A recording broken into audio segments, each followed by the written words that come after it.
The year was 2006, and I was playing Pokemon Sapphire for the very first time. This was my introduction to the main series games, but not my first foray into Pokemon as a whole. That's a story for another time. Anyway, as I watched the opening, I took note of what I saw. The protagonist clearly had white hair. This game evidently only had 2 starters, and wait, Did that chicken just spew a stream of fire? This was Torchic, my first Pokemon ever.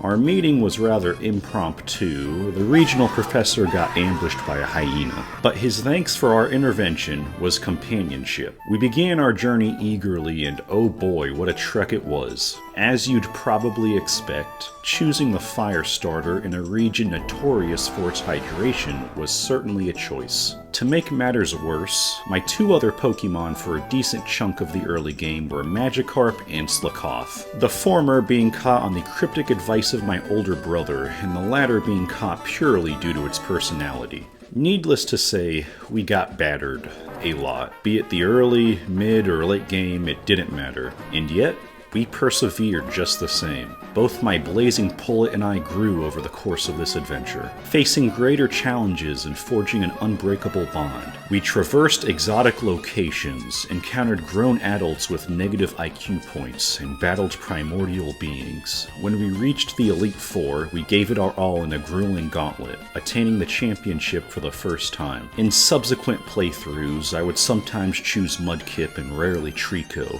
but the vast majority of replays would have Torchic by my side yet again.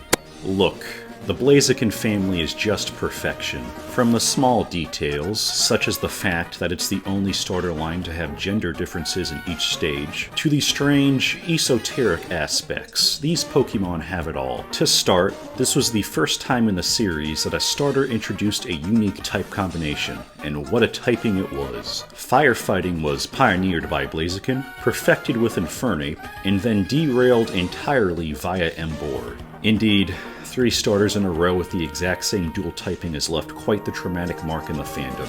So much so that when Scorbunny debuted with Double Kick, the community utterly lost its mind. Back to the point though, this cheeky dual typing was quite the boon early game, granting a neutrality to the first gym and an invaluable super effective move to boot. Later on, being a mere child at the time, I unflinchingly declined to teach my Combusken Bulk Up, for it did no damage and was therefore useless. Sky Uppercut, although mesmerizing, came far too late to be of much use, so Double Kick often carried all the way up to the endgame. Ember pulled its weight and later Blaze Kick did as well, when it hit that is. Lastly, by merit of being a bird, the benefit of Peck early game is rather underrated. You can absolutely wallop Brawly's entire gym with it, assuming you don't want to run the 4% chance to catch a Ralts back on Route 102. I said it earlier, but the bevy of water types is quite the hurdle for Blaziken. Not only is the regional gang Team Aqua, but the titular legendary is the strongest water type in the game. And unlike its counterpart Groudon, who would serve as a great complement to any Blaziken user, Kyogre was quite unforgiving. Still, it can perform admirably in spite of these challenges, even before the physical special split.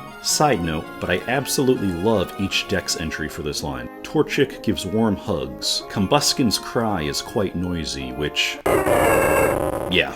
In Blaziken can canonically leap over a 30-story building with no issue. Not quite Lantern levels of absurd, but that's still a wild info drop. Entering Gen 4, there wasn't a whole lot for Blaziken admittedly, until Heart Gold and Soul Silver, where, aside from getting to see the legend himself once more, one could acquire a Hoenn starter of their choosing.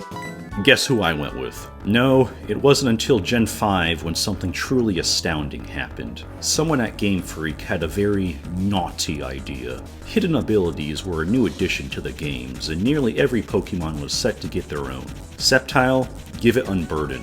Swampert, give it Damp.